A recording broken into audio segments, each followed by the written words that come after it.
오늘 아마 다들 문자 받으셨을 거예요.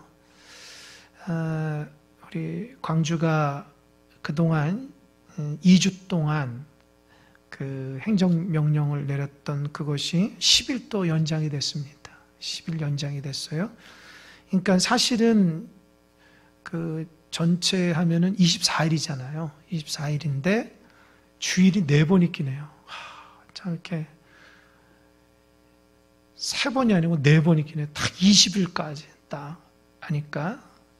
그래서 참 이렇게 속상하죠. 또 여러분도 그러고 저도 속상하고 이렇게 아마 평생 살아가면서 이렇게 하나님 성전에 나오고 싶어도 나오지 못하고 예배한다는 것이 얼마나 힘들고 어려운가를 알 겁니다. 그래도 여러분 이럴 때의 믿음으로 잘 인내하시기 바랍니다. 이럴 때 여러분의 믿음을 정말 진실한 믿음이라는 것을 보여줬으면 좋겠어요. 우리 큰사랑교회가 믿음으로 든든히 서가길 바랍니다. 아멘. 근데 오늘 제가 참 재밌는 걸 하나 느꼈어요. 그래서 저는 사실 이 감사 노트를 계속 쓰거든요. 감사 노트를 쓰는데 참 오늘 감사한 일이 하나가 있어요. 뭐 5가지 중에 하나인데 오늘 말씀 준비하다가 이렇게 좀 지루해서 마당에 이렇게 나가서 이렇게 산책을 하는데 이 고양이 2마리가 그 뭡니까 교회 주차장에서 그냥 자기 땅에 그냥 둘 다 엎어져 자고 있는 거예요. 지금 세상이 어떻게 돌아가는지 몰라 이 고양이들은. 이것들은 아주 그냥 그냥 둘이 그냥 퍼질러 자고 있더라고요. 그래서 내가 화가 나가지고 나쁜 놈들아 일어나라고. 지금 어떤 시절인데죠. 네, 그러면서 다시 목양실에 들어와서 말씀 준비하는데 그런 마음 주셔요. 야, 평안해라. 내가 함께 하지 않냐. 평안해라. 내가 너와 함께 하지 않냐. 아멘. 그래요. 제가 고양이를 보면서 하나님께 감사했다는 거예요.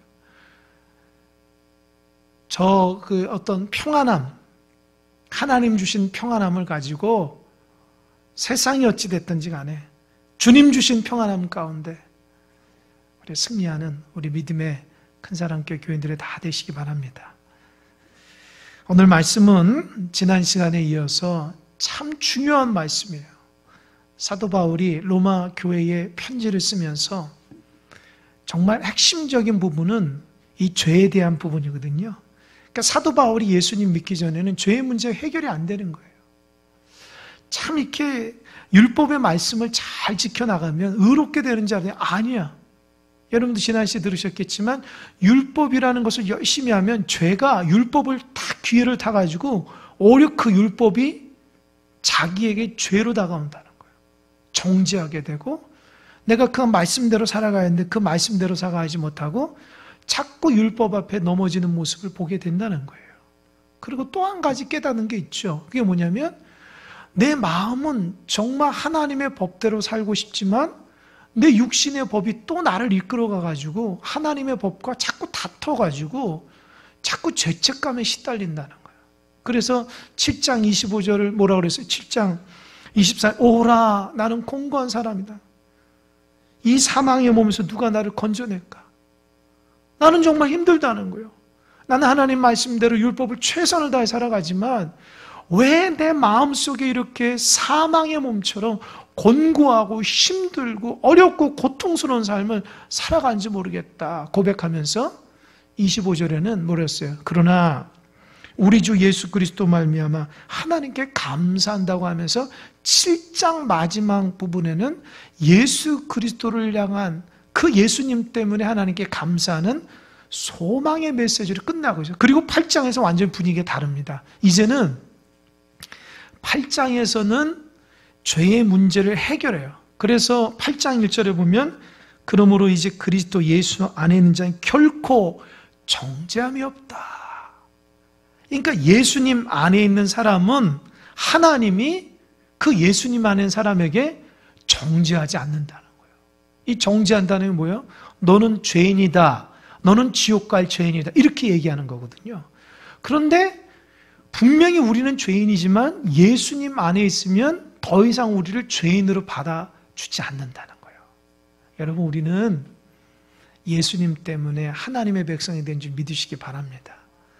그러니까 이 마음에 정죄함이 없으니까 사도 바울이 다메섹 도상에서 그 예수님을 만나고 나서 그의 삶이 완전히 기쁨으로 바뀌었다는 거예요.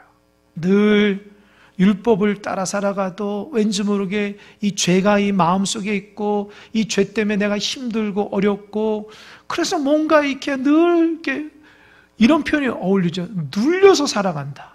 기쁘지 않고 늘 눌려서 살아가는 그런 삶이었는데 예수님을 만나고 나서부터 자기의 삶이 완전히 달라졌다는 거예요.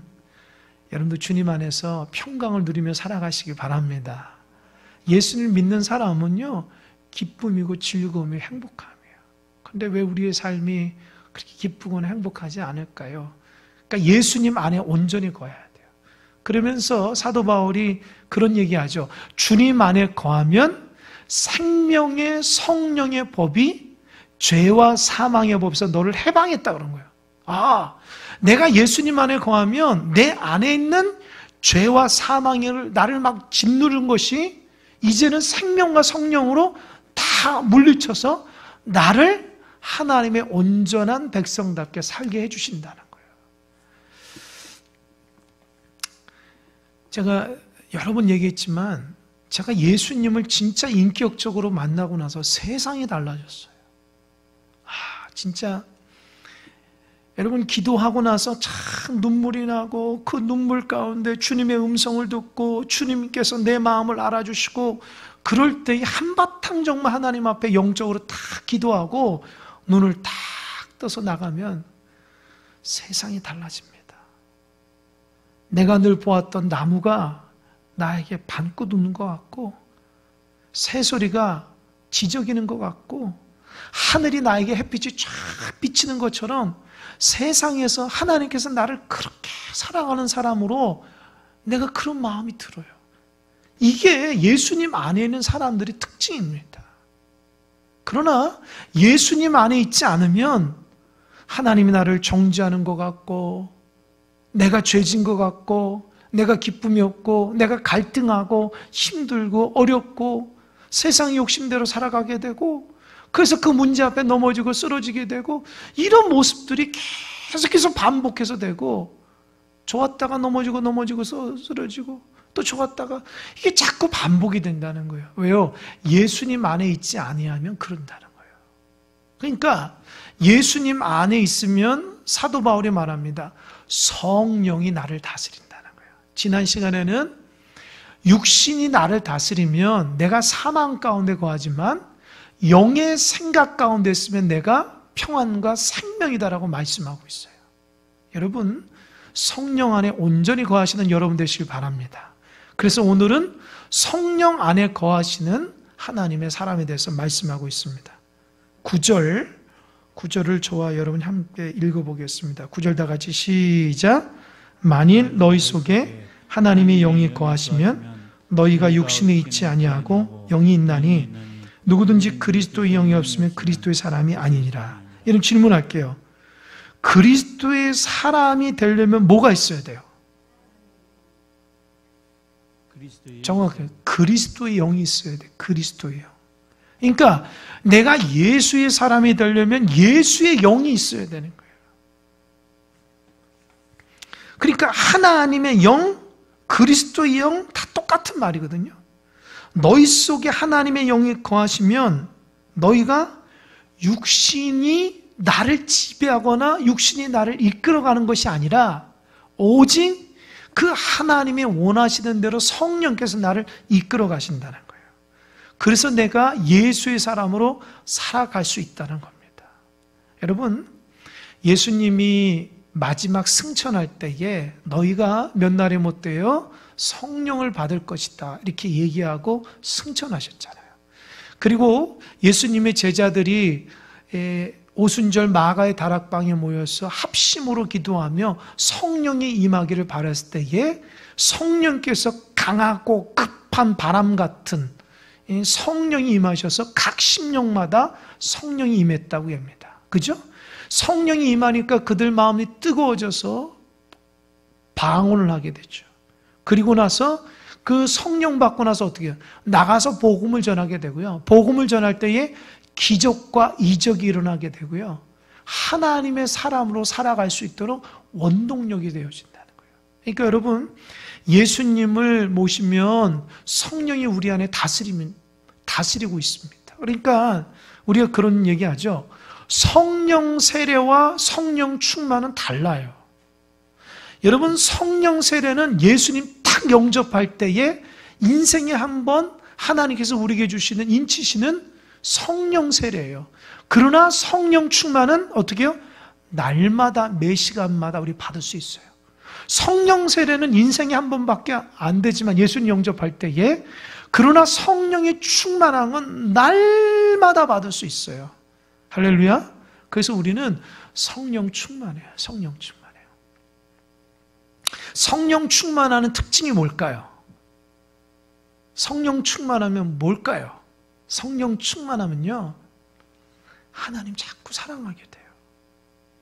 나도 모르는 사이에 자꾸 하나님 찾게 돼요. 하나님 없이는 살아갈 수 없는 그런 하나님 사랑의 사람이 돼버립니다. 그런 말 하잖아요. 예수에 미쳤다. 진짜 성령 충만하면요, 예수님밖에 안 보여요. 제가 가끔씩 어렸을 때에 제 얘기를 하는데요, 저는 사실 어렸을 때에 어머니의 모습을 보면서 신앙을 배웠거든요. 근데 어머니는 얼마나 열심히 신앙생활인지 몰라요. 제가 어렸을 때 봐도 표현이 어때요? 엄마는 정말 진짜 약간 좀 이렇게 된 것 같아, 이런 생각이 들 정도로 진짜 교회에서 얼마나 열심히 봉사하고 집에서도 얼마나 열심히 기도하고, 그 연세가 많으신데도 성경을 쓰려고 하고, 그 부채질을 하면서 성경을 읽고, 진짜 제가 봤을 때 어떻게 사람이 저렇게 예수님만에 푹 빠질 수 있지? 그런 생각이 드는 거예요. 그래서 어렸을 때도 예수님이라는 분은 정말 대단하신 분 같다. 왜요? 우리 어머니 마음을 싹 다 가져가셨으니까. 저는 사실 이해가 안 됐어요. 그러나 내가 인격적으로 예수님 만나고 나서부터 이해가 되기 시작하고, 내가 목회를 하면서도 이해가 되는 거예요. 그게 인위적으로 주님 사랑할 수가 없어요. 여러분, 교회에서는 정말 열심히 사랑하고 주님 한 분만 있다고 오늘처럼 이렇게 찬양하고, 또 교인들이 함께 예배하면서 기도하고 이렇게 막 열심히 섬기지만, 진짜 내 삶의 일상적인 공간에서, 가정에서나 직장에서 어디든지 간에 정말 주님만 바라보고 산다는 건 쉽지가 않습니다. 그러나 성령이 그 안에서 있으면 그 성령은 예수의 영이에요. 예수님을 기억나게 하는 거예요. 그러니까 늘 예수님을 바라볼 수 있게 한다는 거예요.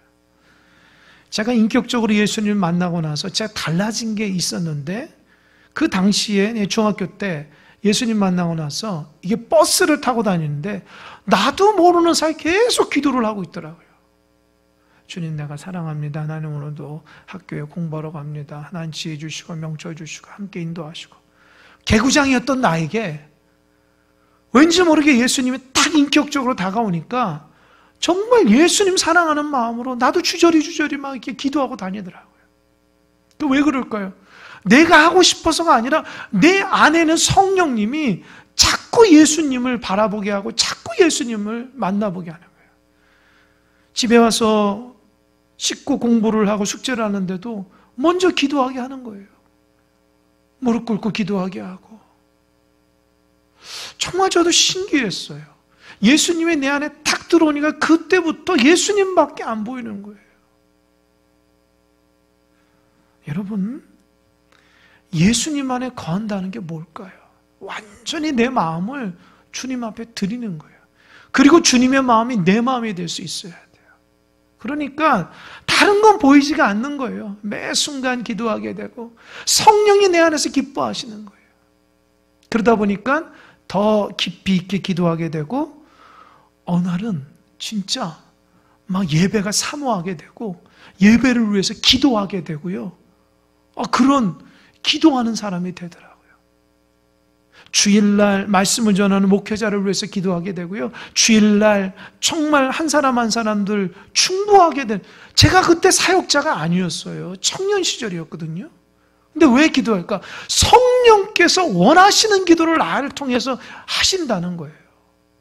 그때 제가 내가 하나님 앞에 동역하는 사람이구나. 제가 나중에 말씀을 통해서 깨달은, 내가 하나님과 동역하는 사람이었구나. 성령님은요, 성령이 충만한 사람은 하나님의 일을 할 수 있도록 중보하기 시작한다는 거예요. 여러분, 큰 사랑교회를 위해서 기도하십니까? 여러분, 기도하십니까?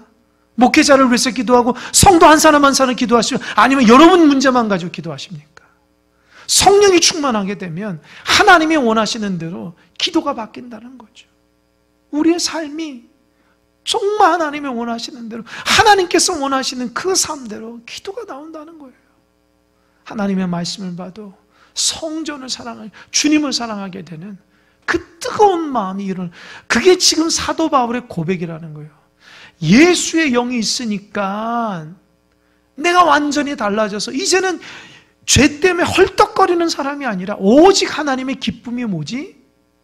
그렇게 살아간다는 거예요. 이해되십니까? 예수를 믿어도 초창기에는 어때요? 술을 잘 먹는 사람, 담배를 잘 피는 사람, 세상 짓 하는 사람들 보면 예수님이 이젠 그거 하지 말아야지 하는데 그걸 하게 됩니다. 그러니까 어때요? 이거 하지 말아야 되는데. 그래서 신앙생활하면 이거 하고 안 하고에 대한 죄의 문제 가운데만 갈등되는데, 신앙이 깊어지면 어떻게 되는지 알아요? 이거 하나님이 기뻐하지 않아. 하나님이 기뻐하는 것이 뭔가를 먼저 생각하게 되는 거예요. 내 삶 가운데 하나님의 원하시는 기쁨이 뭐지? 하나님 나를 통해서 원하시는 정말 결정이 뭐지? 내 삶의 모습이 뭐지? 그것 먼저 바라보게 된다는 거예요.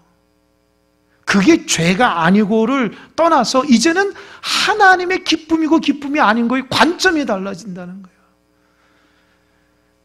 그리스도의 영이 함께 있으면, 성령이 함께 있으면 마음속에 하나님이 기뻐하시는 것을 하게 된다는 거예요. 내가 죄와 죄가 아닌 것, 그런 수준 낮은 정도의 믿음 연약한 정도의 그런 측면이 아니라 이제는 생각이 달라져요. 하나님의 기쁨이 뭐지? 바라보는 눈이 달라지고요. 생각하는 태도가 달라집니다. 이거 하나님 앞에 혼나고 안 혼나고 그런 차원이 아니라 하나님이 원하시는, 하나님 기뻐하시는 건 뭐지? 여러분, 그런 사람들 되시기 바랍니다. 예수님이 기뻐하시는 사람이 되어야 돼요. 예수님이 기뻐하시는 사람. 10절을 보니까 또 그리스도께서 너희 안에 계시면 몸은 죄로 말미암아 죽은 것이나 영은 의로 말미암아 살아 있는 것이니라. 여러분, 그리스도 안에 있으면 몸은 죄로 말미암아 죽지만 영은 의로 말미암아 산다는 거예요. 여러분, 예수님이요. 여러분, 아담과 하와가 에덴 동산에 있을 때에 그들이 죄를 졌죠. 무슨 죄죠?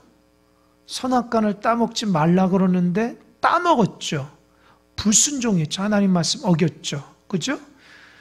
그래서 죄라는 건 뭐냐면 하나님과 멀어진 거예요. 그죠? 이게 사실 보면 영적인 죽음이에요. 그러니까 영으로 죽었다라는 것은, 살아있지만 영으로 죽었다라는 것은 내가 하나님의 방법대로 하나님 앞에 하나님의 뜻대로 살아가지 못한 멀어진 사람은 영적으로 죽었다라는 거예요. 그러면 그리스도 안에 있으면 예수의 영이 나와 함께 있기 때문에 나의 영은 살아 움직이게 되는 거예요. 그러나 우리 육신은 어때요? 죽을 몸이잖아요. 그죠?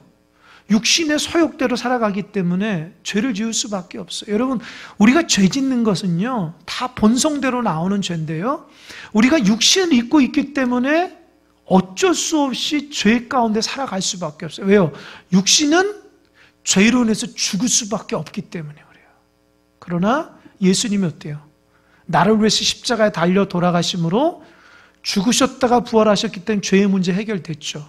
그러나 그 예수님을 내 마음속에 모시면 영으로는 그 예수의 영이 내 안에 있기 때문에 나는 영적으로 살아 움직이는 사람이 되지만 우리 육신은 어쩔 수 없어요. 죄를 안고 살아가는 죽을 수밖에 없는 사람입니다. 그러나 11절, 예수를 죽은 자 가운데 살리신 이의 영이 너희 안에 거하시면 그리스도 예수를 죽은 자 가운데 살리신 이가 너희 안에 거하시는 그의 영으로 말미암아 너희 죽을 몸도 어떻게 해요? 살린다. 그러니까 10절에서는 영으로 산다 그랬고 11절에서는 그러나 장차 너희 죽을 몸도 살린다라는 거예요. 그게 뭘까요?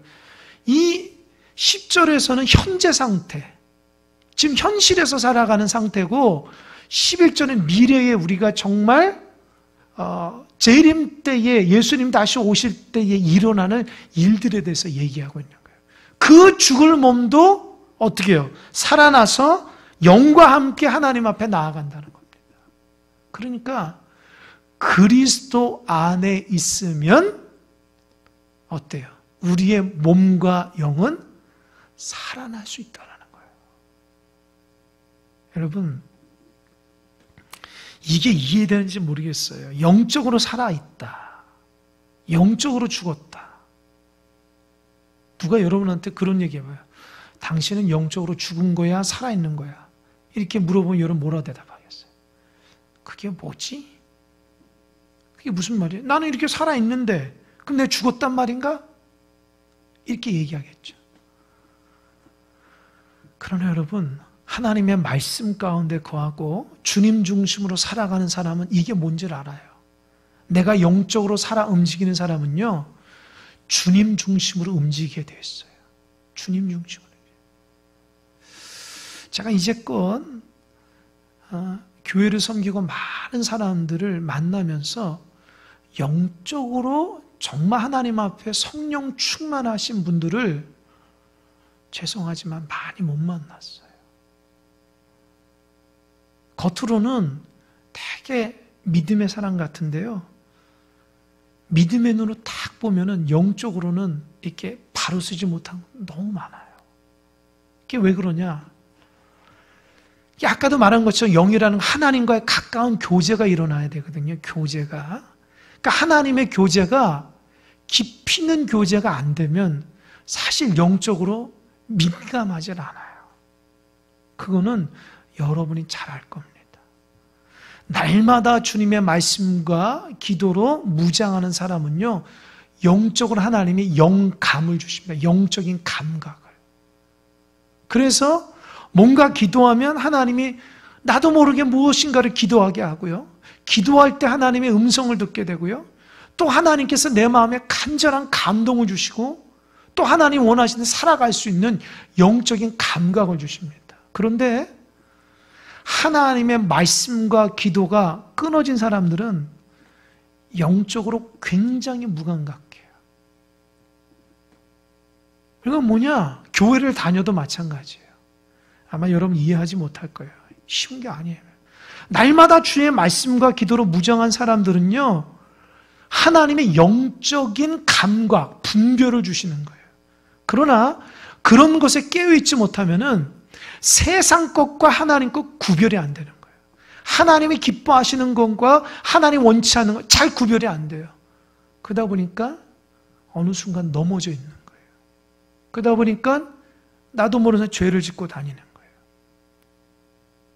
여러분, 이 말이 여러분 어떻게 다가오는지 모르지만 정말 영적인 말이에요. 영적인 말이에요. 진짜 그리스도 안에서 깨어있고 믿음으로 하나님 말씀 가운데 살아가는 사람에게 주시는 하나님의 놀라운 축복입니다. 이게 그리스도 안에 있는 거예요. 그런데 내가 예수를 믿었어요. 목사입니다. 장로입니다. 권사입니다. 직분자입니다. 그래도 하나님과의 관계가 기도와 말씀이 끊어지면 영적으로는 상당히 어두운 거예요. 죄송하지만 세상 사람하고 바라본 건 똑같은 관점이 돼버려요. 왜요? 영적으로 깨어있지 않으면. 그래서 그리스도 안에 살아 있어서 영이 살아 움직이고 우리의 몸이 성령의 지배를 받는다는 것이 얼마나 중요한지 몰라요. 여러분 살아가면서 성령이 나를 지배하고 나를 다스리는 그 느껴보셨습니까? 아니 그걸 날마다 느끼고 있습니까? 아니 내가 지금 무슨 말, 목회자가 이런 말을 해도 무슨 말인지도 모르겠습니까? 이게 너무 어두워져 있는 거예요. 성령이 나를 다스리고 성령이 나를 이끌어가는 거예요. 매 순간순간마다 하나님의 원하시는 사람으로 반듯하게 나를 이끌어 가시는데 우리가 영적으로 하나님의 눈을 보지 못하니까 마음이 그냥 붕 떠버리는 거예요. 세상 사람하고 똑같이 살아가는 거예요. 하나님의 말씀, 하나님의 예배, 하나님을 향한 기도, 하나님의 섬김, 그런 마음이 생기진 않아요. 왜요? 영적으로 민감하지 않으니까. 구약이나 신약에서 소위 하나님의 사람이나 선지자라고 하는 사람들은 다 영적으로 민감한 사람이었어요. 기도할 때 하나님의 음성을 들었어요. 하나님의 보여주시는 것을 분별할 수 있었다는 거죠. 왜요? 오직 주님의 말씀과 기도 가운데 집중하며 살아가는 영적인 민감함이, 영이 살아 움직이는 사람이었기 때문입니다. 이건 교회 안에서 하나님이 역사하는 걸 볼 수 있어야 돼요. 예배 가운데 성령께서 나에 임재하시는 것을 눈으로 볼 수 있어야 돼요. 들을 수 있어야 돼요. 가정 가운데 나를 힘들게 하는 악한 영들이 있는지, 우리 자녀를 괴롭히는 악한 영들이 있는지, 나를 힘들게 미혹하는 것들이 있는지 분별할 수 있어야 돼요. 그래서 예수님을 물리칠 수 있어야 돼요. 하나님의 말씀의 그 능력이, 그 말씀이 얼마나 위대한 말씀이라는 것을 경험할 수 있어야 돼요. 하나님이 얼마나 위대하신 분이라는 것을. 이게 영적으로 깨어있는 거예요. 이게 무슨 말해도 모르시는 분이 있다면 영적으로 민감하지 않은 거예요. 제가 그런 걸 경험해 본 적이 있어요. 한참 됐어요. 제가 너무 힘들고 어려운 적이 있어요. 우리 교회에서 얘기한 거 아니에요. 제가 사역자로 살아가면서 참 한 10년 넘은 적 같아요. 너무 힘들고 어려워가지고 하나님 앞에 막 울면서 막 기도한 적이 있어요. 하나님, 저를 붙들어 달라고. 주님 인도해 달라고. 그렇게 막 기도하다가 제 방에서 나도 모르게 열심히 1시간 동안 막 기도하다가 나도 모르는 사이에 그냥 잠깐 이렇게 엎어져서 묵상하고 있는데 그때 잠깐 잠이 왔던 것 같아요. 근데 그 짧은 순간에 얼굴은 보이지 않지만 흰 옷을 입은 분이 나를 이렇게 꼭 안아주시는 걸 제가 경험했어요. 그리고 나서 그 순간에 제가 눈물이 났어요. 어떻게? 주님 저를 감싸주시니 감사합니다. 나를 이렇게 꼭 안고 있더라고요. 내가 그 품에 안겨서 울고 있더라고요.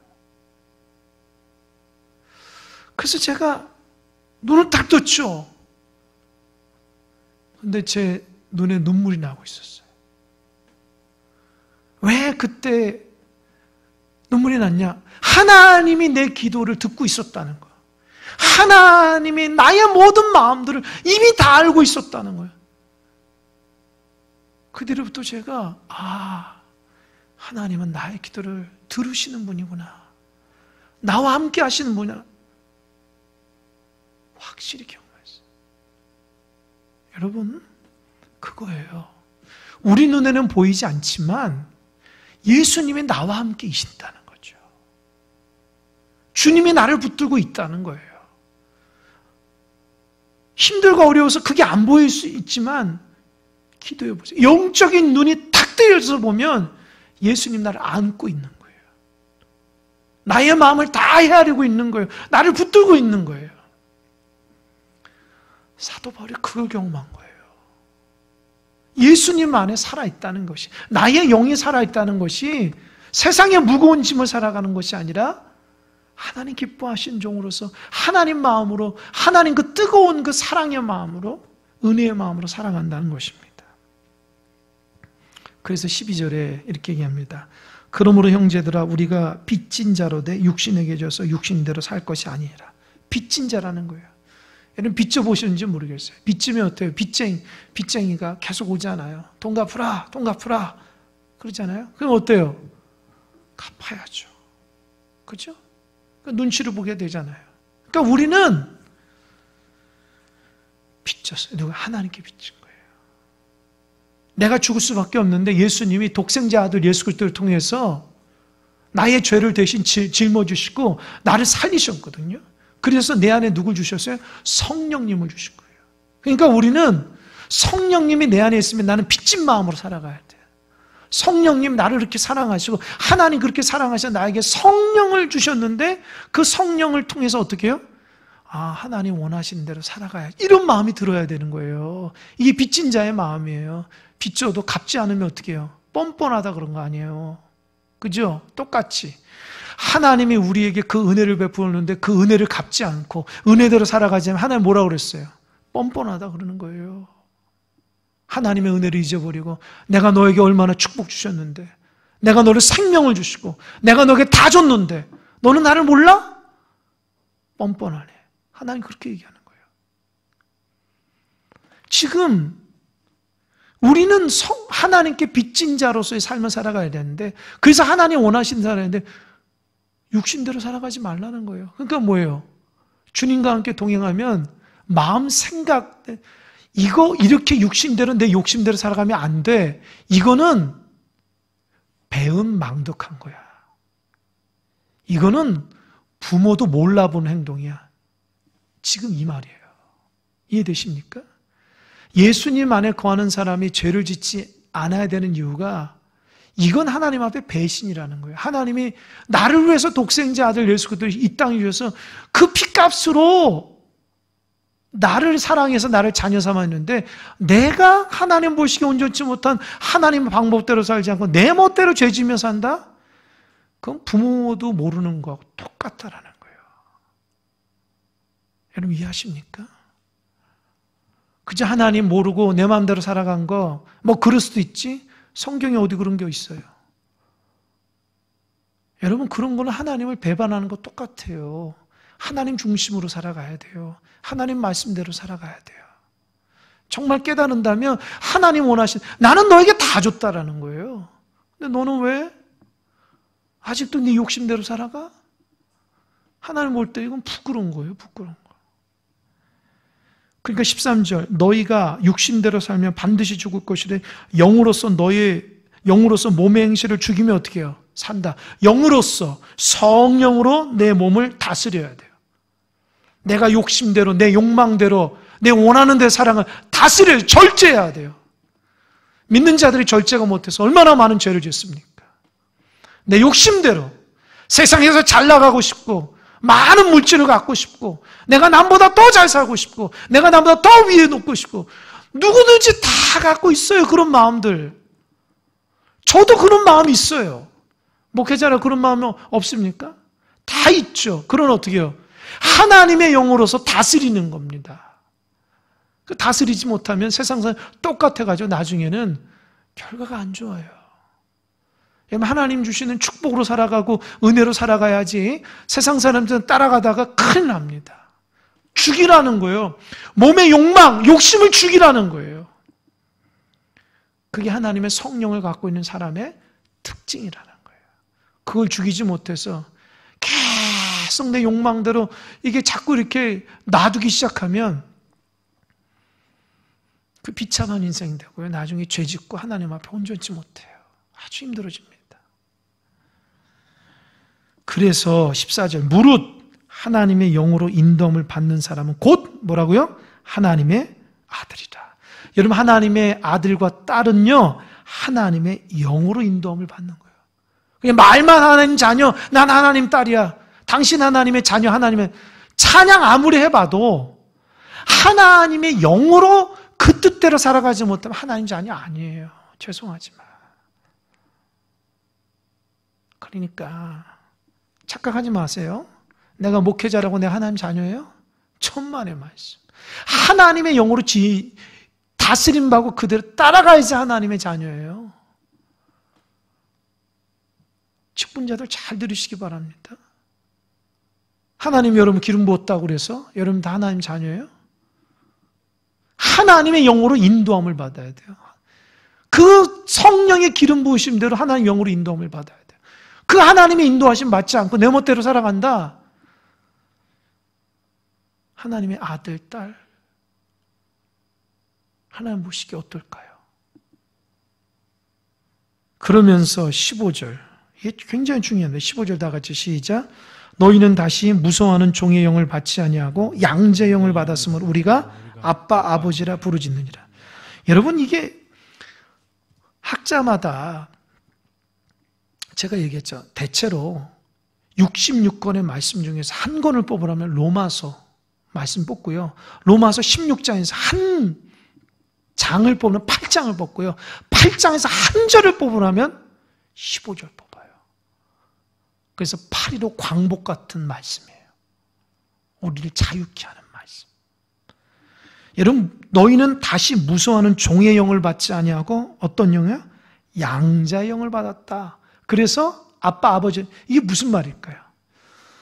아마도 여러분 이제껏 이 말씀을 잘 알았지만 이게 무슨 의미인가? 당시 로마에 있는 이 배경을 알아야 돼요. 이 로마에 아주 잘 나가는 귀족들은요, 자녀가 없는 사람이 있어요, 자녀가. 그러니까 너무 잘 살고 귀족인데 자녀가 없으니까 어떻게 해요? 이 자녀를 양자 삼으려고 이렇게 한다는 거예요. 그 당시에 그런 흐름들이 있었어요. 귀족들이 자녀가 없는 사람들 자녀를 데리고 하는데 어떤 자녀냐? 다른 귀족들 비슷한 집안의 자녀 여러 명 중에 한 사람을 이렇게 얘기해서 양자로 삼겠다. 그렇게 해서 데리고 오거든요. 그런데 간혹 그 귀족 중에서 자기 하인이 수없이 많은데 그 하인 중에서 종놈 중에서 똑똑하고 괜찮고 마음에 쏙 드는 사람이 있으면 그 사람을 양자로 삼는데요. 그러니까 양자로 삼으면 이 사람은 더 이상 종이 아니야. 종은 주인의 말에 죽을 수도 있어요, 당장. 저놈 죽여라면 죽는 거예요. 그러니까 종은 주인을 보면서 늘 눈치 보며 살아가는 거예요. 진짜 주인 마음에 안 들면 나는 죽는다. 그래서 벌벌 떨면서 최선을 다해서 주인을 섬기는 거예요. 그런데 이게 양자가 되잖아요. 그러면 그런 걱정할 필요가 없어요. 왜요? 양자는 자녀이니까. 자녀가 무서워할 필요가 있어요? 자기 엄마 아빠가 이 집의 주인인데 무서워할 필요 없잖아요. 양자. 그래서 그 주인한테 어떻게 해요? 아빠, 엄마라고 하는 거예요. 차원이 달라요. 어제까지는 종이었는데 오늘은 아들과 딸이에요. 이해되시죠? 차원이 다른 거죠. 그러니까 예수님을 믿고 예수님의 영으로 살아가는 사람들은 이와 같다라는 거예요. 어제까지는 예수님 영접한 건 율법에 정말 미쳐서 살아가지만 그 율법이 주는 죄에 헛떡이며 살아가는데 이제 예수님을 내 마음속에 모시고 하나님의 자녀가 되고 나서부터는 그 무서운 하나님이 나에게 벌 주신 하나님이 나의 아빠 아버지로 바뀌었다라는 거예요. 그래서 어떻게 해요? 기쁨을 가지고 살아가는 겁니다. 할렐루야. 이해되시죠? 여러분 하나님 자녀의 아들 딸이에요. 여러분 부모님이 여러분 잘못했다고 벌하고 막 이렇게 지옥 보내고 말이에요? 죽이고 막 그래요? 그럼 부모가 아니죠. 부모는 나를 사랑하는 거 아닙니까? 그러니까 우리가 예수님답게 하나님을 두려워할 필요가 없어요. 하나님 앞에 나아가는 길이 막히지도 않아요. 그러니까 늘 교통하는 거예요.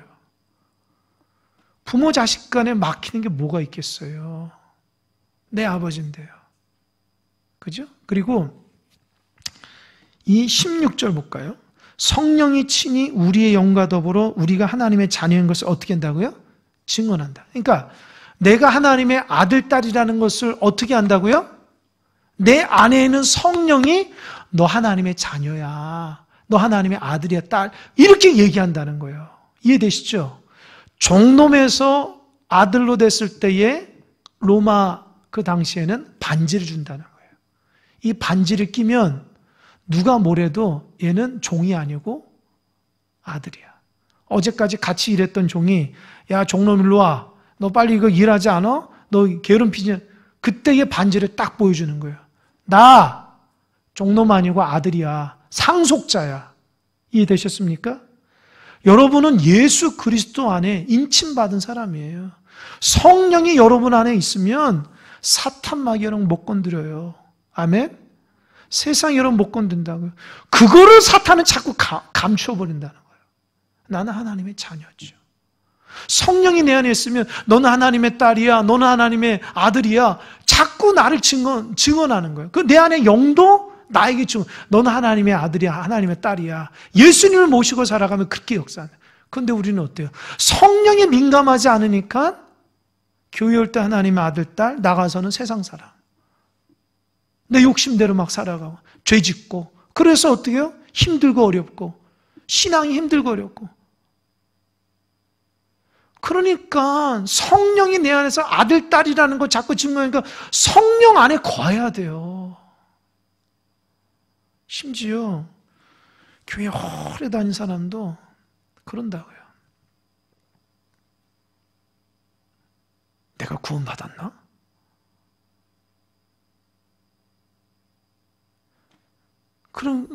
그렇게 되면 안 되겠죠. 구원에 의심이 있으면 안 되겠죠. 또 한 가지. 제가 어느 권사님한테 들었는데, 그 권사님 그래요. 평생을 정말 믿으면서 열심히 살아가는 사람이었는데, 그분이 교회를 안 나간다는 거야. 코로나 때문에. 그러면서 직장에서 그런다는 거야. 나는 이제 교회 딱 끊었어! 딱 이랬다는 거야. 그렇게 얘기를 해버린다는 거예요. 그때 그 권사님이 충격을 받았다는 거예요. 아니 몇십 년 동안 믿음 생활해도 왜 딱 이제 교회 안 나와 선언을 했을까? 그러니까 뭐 TV에서 나오는 뭐 여러 가지 그 안 좋은 교회 모습들 보면서 그것 때문에 딱 교회를 딱 끊어버렸다는 거예요. 여러분 어떻게 생각하십니까? 여러분 교회를 예수님을 끊는다고 해서 끊고 안 끊는다고 안 끊고 그런 존재예요? 예수님이? 예? 예수님이 나가세요, 나가고 들어오세요, 그런 분이에요? 그러니까 내가 그 소리 듣고 엄청난 충격을 받아요. 아니 하나님이 선택한 거지 자기가 선택한 게 아니잖아요. 그 얼마나 배은망덕해요. 하나님이 구원해 줬는데 자기가 하나님을 선택했다는 식으로 얘기하면 안 되는 거죠. 이해되십니까? 이게 주객이 전도됐어요. 주객이. 하나님이 죄 많은 우리를 구원한 거지 자기가 그동안 하나님 앞에 그냥 믿음 생활을 해준 것처럼 그러면 안 되는 거예요. 하나님 그렇게 우습게 보입니까? 여러분 하나님 그런 분 아니에요. 내가 하나님 자녀 됐다가 이제 끊어버려야지 그런 존재가 아니라 그 성경도 모르고 그동안 몇십 년 동안 예배하면서 그것도 정립이 안 됐다면 진짜 그 교회 목사는 정말 어떻게 가르쳤을까? 나는 그 생각이 들어요. 그 생각이. 원하기는 큰 사람 교회 여러분들은 그런 사람 없길 바랍니다. 여러분들이 예수님 버리는 거 아니에요. 하나님 여러분 버릴지언정 정말 예수님이 주권 안에 있는 거지 내가 마음대로 하는 게 아니라고요. 예수님이 하나님 여러분을 위해서 어떻게 했는데요? 하나밖에 없는 독생자 예수의 십자가에서 달려들어는 여러분을 구원하고 자녀 삼아주셨는데 그 예수님 나를 그렇게 핏값을 사셨는데 예수님 하나님 됐어요. 얼마나 안타까운 현실입니까? 설령 교회가 온전치 못하고 교회 목회자나 교회 성도들이 올바르지 못해도 하나님이 올바르지 못한 건 아니잖아요. 그죠? 믿는 우리가 올바르지 못한 거죠. 그 분별해야죠. 그 모습을 보면서 아유 나는 저러지 말아 이렇게 생각해야지. 그걸 보면서 세상 사람 똑같다면 정말 개탄할 얘기입니다. 우리 모든 성도들은 믿음 안에 분별을 가지고 하나님의 자녀처럼 살아가시기 바랍니다. 성령이 여러분 안에서 너는 내 딸이야 내 아들이야 그 얘기한다는 거예요. 그리고 17절 자녀이면 또한 상속자 곧 하나님의 상속자의 그리스도와 함께한 상속자니 우리가 그와 함께 영광을 받기 위해서 무엇도 받는다고요? 고난도 함께 받는다. 그러니까 이 종놈이 이 귀족의 주인의 아들이 됐을 때 특징이 뭐냐? 모든 상속은 바로 너에게 돌아온다. 어제 종놈이었는데 오늘 아들이면 아들 하나밖에 없기 때문에 모든 상속은 너에게 다 간다는 거예요. 그죠? 얼마나 특권이에요. 그런데 사도 바울은 이 특권이 상속이 나 혼자 받는 게 아니고 누구랑? 예수 그리스도와 함께 하는 상속이에요. 그러니까 어때요? 예수님과 내가 운명 공동체라는 거예요. 그러니까 예수님이 영광을 받으면 나도 영광 받고 예수님이 고난을 받으면 나도 같이 고난. 왜요? 주님과 함께 사는 상속이기 때문에. 아멘. 지금은 글쎄 이런 말 해도 들은지 모르지만 예수님과 함께 고난 받는다 생각하시면 됩니다. 주님이 걸어갔던 그 고난과 이 코로나 만난 거 비교할 수는 없지만 그래도 우리 입장에서는 참 힘들고 어려우니까 고난이라 생각하면 주님은 이거보다 더 힘들고 고통스러운 삶을 많이 경험하셨는데 예수님이 걸어갔던 그 길을 나도 걸어간다. 오히려 감사하는 자들이 됐으면 좋겠어요. 예수님 믿는 거는 축복만 있는 게 아니에요. 정말 제대로 믿으려면 얼마나 힘들고 어려운지 몰라요. 여러분 제가 지금 이 말하는 게 무슨 말인지 아시는 분만 알아요. 정말 제대로 예수님 믿으면요. 많은 핍박과 어려움이 있습니다. 왜요? 예수님이 그랬거든요. 감리교를 창시한 요한 웨슬리가 너무 예수님을 잘 믿었는데 얼마나 많은 고난이 있으니까 너무 힘들었다. 근데 나중에 그 깨닫는 거, 예수님 정말 진실하게 믿는 것은 고난이 있는 거다 생각하는데 어느 순간 고난이 없고 너무 평안하더라고요. 그래서 요한 웨슬리가 하나님 무릎 꿇고 기도, 하나님 내가 죄를 졌습니다. 하나님 왜 나에겐 고난이 없고 이렇게 평강만 있죠? 왜 이렇게 잘 되고 내가 왜 이렇게 좋은 일들만 있어요? 하나님 내가 세상에 복 빠져서 사는 것 같아요. 하나님 나에게 예수님의 고난을 달라고 하니까 그 다음날 고난이 찾아오더래요. 여러분 이게 이해가 됩니까? 요한 웨슬리는 예수님을 잘 믿는 게 고난이 있다는 것이 그가 정말 예수님의 단계까지 가는 정말 그 사랑의 극치라고 생각했던 거예요. 우리 중에 그런 사람이 어디 있어요? 하나님 평강 주세요. 하나님 축복 주세요. 하나님 좋은 거. 그냥 예수님의 보자. 그것만 생각해. 예수님 십자가는 생각하지 않잖아요. 예수님이 십자가를 짊어지는 그 순간이 온다고요. 그럼 어떻게 해요? 아멘하고 짊어지면 되죠. 여러분 억지로 진 십자가도 구레네 시몬 같은 사람이 축복 주셨잖아요. 억지로 져도 예수님 십자가를 지면 예수님이 은혜 가운데 지켜준 줄 믿으시기 바랍니다. 아멘. 주님과 함께하는 고난은요 감사해요. 하나님이 책임져 주시니까 나 혼자 지는 게 아니거든요. 그러니까 오늘 사도 바울이 로마 교인에게 그 당시 교인에게 너희는 하나님의 자녀고 성령이 너 안에서 하나님의 자녀라 얘기해. 성령 안에 거하라. 그래 너는 영광 가운데 갔고 행여 고난 가운데 가도 그거는 예수님과 함께하는 고난이고 이 때문에 그건 상속이다. 기뻐하라. 그렇게 얘기합니다. 여러분도 주님 안에서 기뻐하는 여러분 되시기 바랍니다. 기도하겠습니다.